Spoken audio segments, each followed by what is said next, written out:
On a pourtant un outil qui permet de le faire assez simplement, hein. C'est notre voix. Et moduler notre voix, faire passer une émotion par notre voix, c'est un peu le cœur du métier d'accompagnement et par l'hypnose.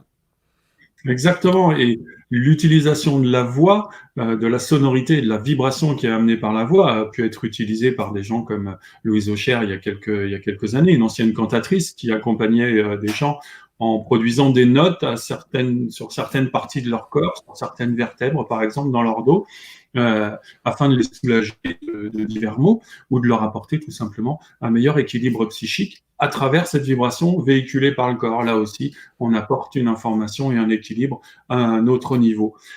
Donc ça, c'est intéressant. Et qui plus est, tu parlais de platine et de choses comme ça, on pourrait bien sûr avoir du matériel. Ce qui est important dans la vibration et dans le son, puisqu'on va beaucoup parler de vibration et de son cet après-midi, vous l'avez compris, c'est de faire le lien qu'il existe entre justement ce qui caractérise cette action de transporter une information et le support qui reçoit cette vibration, qui reçoit ce son, cette information.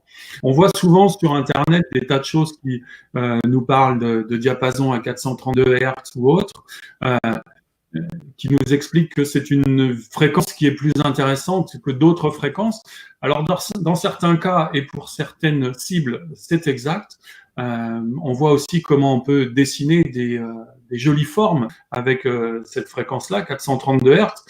Il ne faut pas oublier que si on change le support, la forme change aussi et que peut-être elle sera beaucoup moins jolie et qu'il faudra utiliser une autre fréquence pour obtenir de jolis motifs et une harmonisation. Eh bien, c'est pareil avec notre corps humain.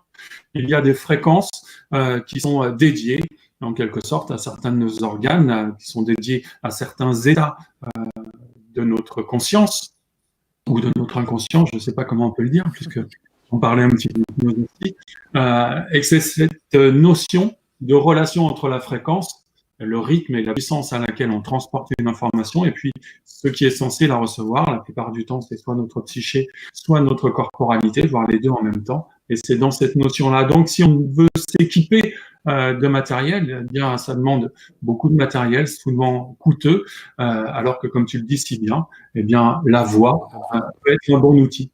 Bien évidemment, il y a des choses que vous connaissez déjà, hein, comme le bol tibétain, par exemple.